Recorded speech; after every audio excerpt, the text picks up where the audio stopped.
Usimomoza lo bafethu ubhekene nomaskandi ubhekene wensizwa. Cha bafethu ngithi ake ngichaze lento ebengilo ngikhuluma ngayo. Bafethu ngindaba kaMaskandi FC. Ibhola elalikade liqhutshwe uKhuzani ngokuhlangana ke noBig Zulu. Into emnandi yayenziwela umphakathi futhi yenziwela nathi kuMaskandi. So bafethu uyafaka i-team. Angithunywanga umuntu ukuthi ngenze lento ingoba ngiyalithanda iqiniso futhi ngiyathanda ukuthi lento ilungiseke ngeqiniso. Angizili ukuzohlambalaza abantu, angizili ukuzokwehlisa isithunzi somuntu, angizili ukuzobhidliza ibrand yomuntu. But sizolungisa la ngoba nabo labantu enibabona la esithombeni kufanele ukuthi sixolelane sonke bexolise ngokusemthethweni uKhuzani nasethimini ngoba fanele bebuyele kwiroom yeteam la sasikhona sine group lapha eyagcina ibhidlika nayo fanele sibuyele khona kuxolelwane kubuyelwe ebholeni ngoba umuntu encane nokwazi siyabathanda bayadlala futhi kumnandi mabe khona. So samosha uKhuzani changing room kukhona noBaba Zuma wathola esethukeka esedeleleka ehlelwa nayisithunzi njoba enebrand engaka nje. Ngicabanga ukuthi asiqaphelanga lokho, so sizoxolisa ke kuyena, kodwa ke abantu abadelela kakhulu kwadlulela ngenxa yokucasuka nabo babecasukile. Sihlukene ke ngokucasuka. Uthi encane uyena kagcina eseshaya amagama angemahle kuKhuzani nagcina emehlisa isithunzi phambi kwethu. So siyadinga ukuthi axolise uKhuzani siqhubeke abuye siqhubeke neteam. Wagcina emthuka uKhuzani ngenhlamba ezibhlungu bafowethu. So siyacela bafowethu ukuthi ningamdikili iphutha liyenzeka lixoshwa libhekile naye siyafisa ukuthi axolise but hayi ukuthi behambe bese sithola sebeyazwana noKhuzani siyababona but abaxolisile kwiroom yethu yeMaskandi FC la konakala khona. Thina sisasele ngalezo nhlamba lezo ezingaayiniwe. So siyabadinga ukuthi bebuye sixoxe kuxolelwane. So ingena in public nje ingoba yahlula sisodwa ngazama ukuthi sikhulume sisodwa bawofakazi yimina engazama uKhuzani esephumile ngathi asikhulumeni madoda nixolise ukuxoliswa uKhuzani. Hayi impi yavele bavele bagibela intaba bakhwela intaba bathi team ngathi mina niyazi le team kaKhuzani bathi bona kuyona team kaKhuzani le team sizoyiqhuba thina sikubonisa ukuthi team akuyona kaKhuzani. Ngathi hayibo ngathi ngiyakhuza kwathi wofuna ukuphuma akaphume ila ngagcina ngiphuma ke nami khona ngazama kodwa ke wangifakazela usomntwana ngoba usomntwana abafethu lo ocula ojikelele G uyindoda leyabhuti uyakwazi ukubhekana nezimo umuntu nje ongamthemba makunesimo esithile o mhlambe makuphansi kwesihlahla kuxoxa amadoda uyindoda impela unamagama akhayo. Wazama ke naye not ngoba efavor mina but ingoba wayebona ukuthi lento yathi ngikulungiswa kwasho ukuthi abafowethu ke bacasuke kakhulu kwaxatshanwa ke sagcina sixabana nami nokwazi sathukana nengifisa ukuthi kubuyelwane kuxolelwane bafowethu. So kwaba nzima kakhulu noNjoko wagcine thimseleka ngamathe khona lapha echanging room ngoba niyabazi ukufana ukuthi nje masexatshana vele iyenzeka leyo nto lesikhule ngayo ukuthi umuntu masenixabana nibanga ubufana uyamenza into omenza yona or umthimsela ngamathe umuntu nomuntu wenza lento esimfikelile.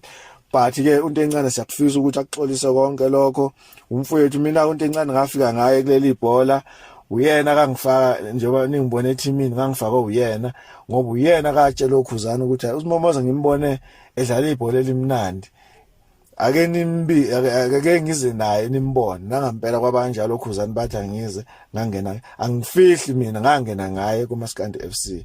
But manje uma sekonakala futhi kufanele ukuthi ke sikhulume. Ngifuna nizwe kahle, ngazama ukukhuluma nabo. Ningangibuza ukuthi mhlambe kungani ngizokhuluma la ngoba kufanele ngabe ngikhuluma nabo. Ngazama ngahluleka bawofakazi. Ngagcina mina ngidelelwa ukwazi. Cele. So lixoshwa libhekile ke bafowethu, okonwe ngomlomo kulungiswa ngomlomo. Siyafisa ukuthi ke uKhuzani abuye etimini asiqhubeke neteam sidlale bafowethu, ngoba yinto yabantu leyana yayiyihle ine support no SABC esesondela bafowethu. Ngiyashweleza kuKhuzani, ngiyashweleza phambi kwenu.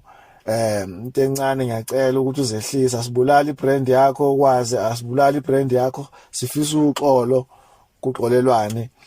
Njoba ngibika lana nje ngifuna umphakathi wazi ukuthi ibhola lamiswa yini, so hayi ngoba ngibhidliza ibrand yomuntu. So bafethu lokho ke ngikhuluma ngifisa ukuthi isimo sibuyele esimweni bafethu, kuxolelwane, kuthelelwana amanzi. Ningabadikili laba amaphutha ayenzeka.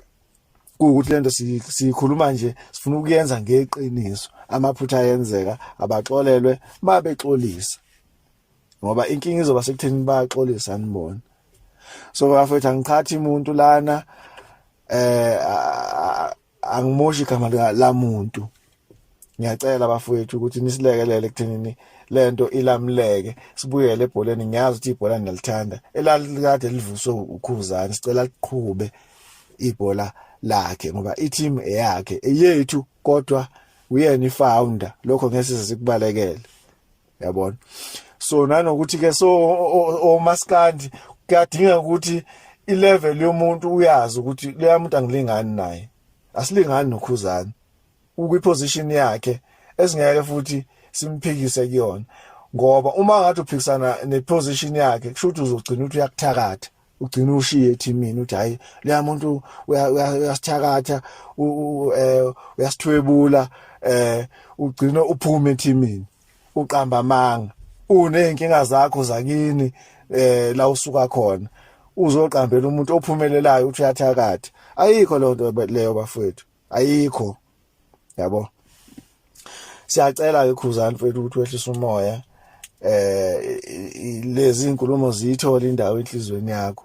Siyacela Gawosi mfethu usibuyisele i-team la madoda axolisa ngokusemthethweni, hayi ukuthi agugumbe kuwena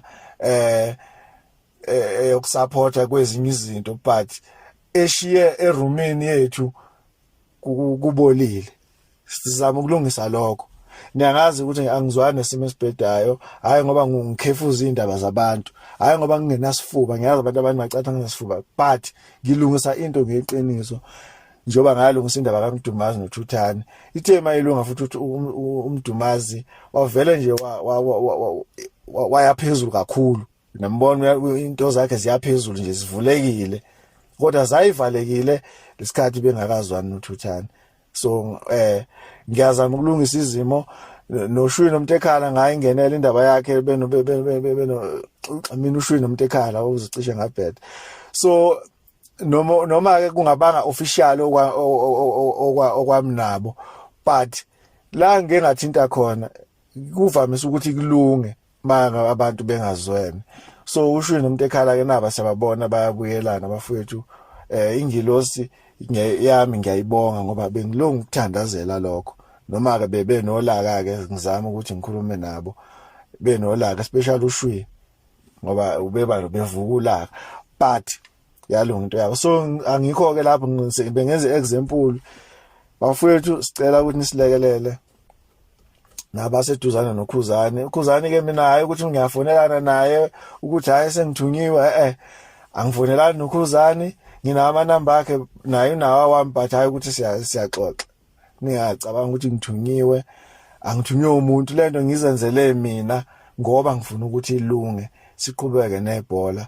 Liyisport kuthina, lisihluza imiqondo njengoba belungu bathi emafemini akube nebhola, kube nesport. umuntu engastikha entweni eyodwa ukuthi ngiyasebenza akube nesport ezikolweni kuyenziwa kunesport ezikolweni kwenziwela ingqondo ukuthi imithambo le iluleke namamasela omzimba eluleke khona uzokwazi ukusebenza into ecacile. So nathi kumaskandi sivumelene ngesport sethu esenziwa uKhuzani.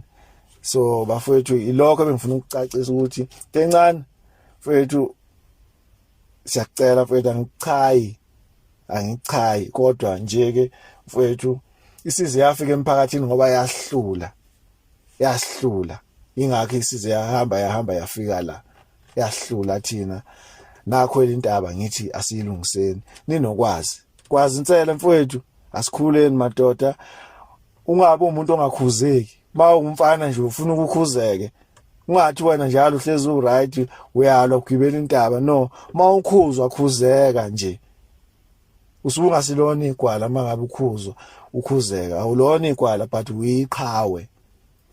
So ke bafowethu kwesinye isikhathi kuyafuna ube yigwala iqhawe liqhawe ngokuthi libuye libe yigwala kwezinye izinto. So yilokho nje bafowethu bengithi ngikuthule namhlanje njoba inkulumo iqalwe yimina. Ilokho weKhuzani mfowethu siyacela nino njoko siyacela bafowethu ukuthi nimxolele uNtencane uma exolisa ezoxolisa benokwazi insela omunye kungelovi ngeke ngimbale kakhulu yena ngoba wayeyikhakhasi nje kodwa kabanganazi inkulumo ezimbi wayeyikhakhasi nje edonseka ngeke ngimbale kakhulu yena. So ke bafethu siyacela ilokho nje bengithi ngikhulume namhlanje sidluleni kule nkulumo siyacela kwababhlungu kakhulu e-changing room kuze kuphume namagama angazi cishe ngalibiza igama le